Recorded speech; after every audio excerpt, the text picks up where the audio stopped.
Ibu, silakan masuk Ibu, silakan duduk ya Bu ya. Untuk menjaga privasi saya menutup pintu terlebih dahulu dan menutup sampiran ya Bu. Menutup pintu. Menutup sampiran.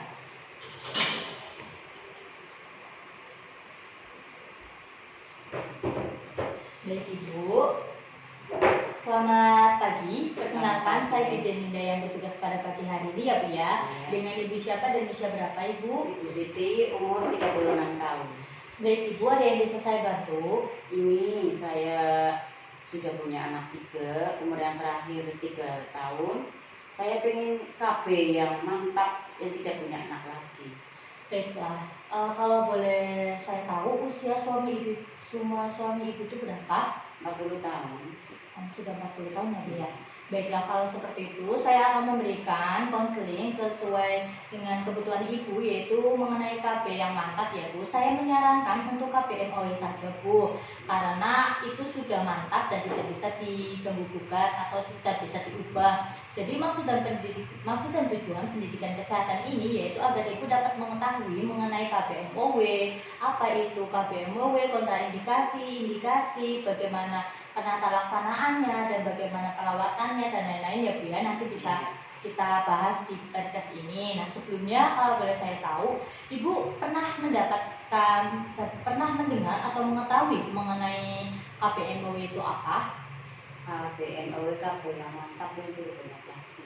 Dan baru sedikit lah, belum pada jelas. Jadi Ibu sudah tahu sedikit ya Bu ya? Sedikit sudah tahu. Iya, kalau begitu nanti saya akan menjelaskan lebih rincinya lewat pendidikan kesehatan ini ya Bu. Saya mulai ya Bu. Yang pertama monggo bisa dilihat lembar baliknya. Ya, yang pertama yaitu ada pengertian KB MOW, yaitu atau mode operatif wanita. Atau yang sering disebut juga dengan sterilisasi, merupakan tindakan penutupan kedua saluran induk telur kanan dan kiri yang bertujuan agar saluran telur tidak bertemu dengan sperma. Nah selanjutnya yaitu ada syarat melakukan MOW ya Bu ya. KB MOW ada syarat sukarela, syarat bahagia, dan syarat medik. Syarat sukarelanya ini yaitu terhadap pengetahuan pasangan mengenai cara penggunaan kontrasepsi lain dan kontrasepsi mantap. Kemudian syarat bahagianya yaitu pernikahan yang sah. Kemudian usia istri minimal 25 tahun dan telah memiliki anak minimal 2 anak. Kemudian usia anak terakhir itu minimal 2 tahun ya Bu ya. Kemudian syarat mediknya tidak ada kontraindikasi dalam penggunaan KB MOW ini.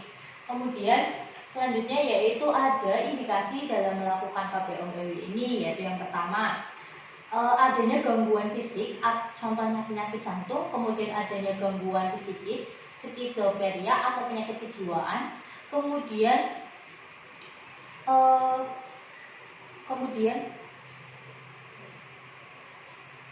tidak memiliki riwayat troksemia berulang, kemudian mempunyai tekanan darah tinggi dengan protein urin positif dan memiliki riwayat SC berulang ya Bu ya. Nah selanjutnya yaitu ada kontraindikasi dari KB MOW ini, yaitu yang pertama hamil, kemudian perdarahan pervaginan yang belum diketahui penyebabnya, radang panggul, kemudian kurang pasti mengenai KB kontrasepsi yang mantap, kemudian belum memiliki persetujuan yang tertulis ya Bu ya. Nah selanjutnya yaitu ada efek samping dari penggunaan KB MOW ini, yaitu yang pertama efek sampingnya terjadi alergi pasca pembedahan, kemudian adanya luka dalam kandung kemih, kemudian perdarahan dalam, kemudian terjadi infeksi muka bila terdapat abses. Nah selanjutnya yaitu ada pelaksanaan dari KB MOW. Pelaksanaan dari KB MOW ini yaitu yang pertama selama interval atau selama masih dalam siklus haid, kemudian setelah persalinan 24 jam atau 48 jam paling lambat, kemudian pasca abortus, kemudian ada setelah waktu ada pembedahan dalam perut ya Bu ya. Nah selanjutnya yaitu ada keuntungan dari KPMW ini yang pertama sangat efektif, kemudian tidak mempengaruhi produksi ASI, tidak mengganggu hubungan suami istri, kemudian pembedahan sederhana dan mendapatkan anestesi yang lokal dan dapat dilakukan anestesi lokal, kemudian tidak mempengaruhi fungsi seksual. Nah selanjutnya yaitu ada kekurangan dari KPMW ini. Yang pertama yaitu peluang mempunyai anak itu kecil.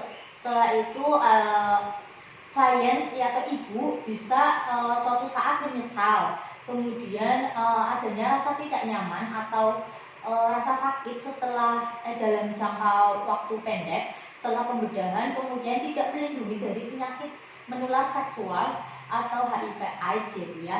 Nah selanjutnya yaitu ada perawatan pasca operasi MOW. Yang pertama yaitu istirahat 2-3 jam, kemudian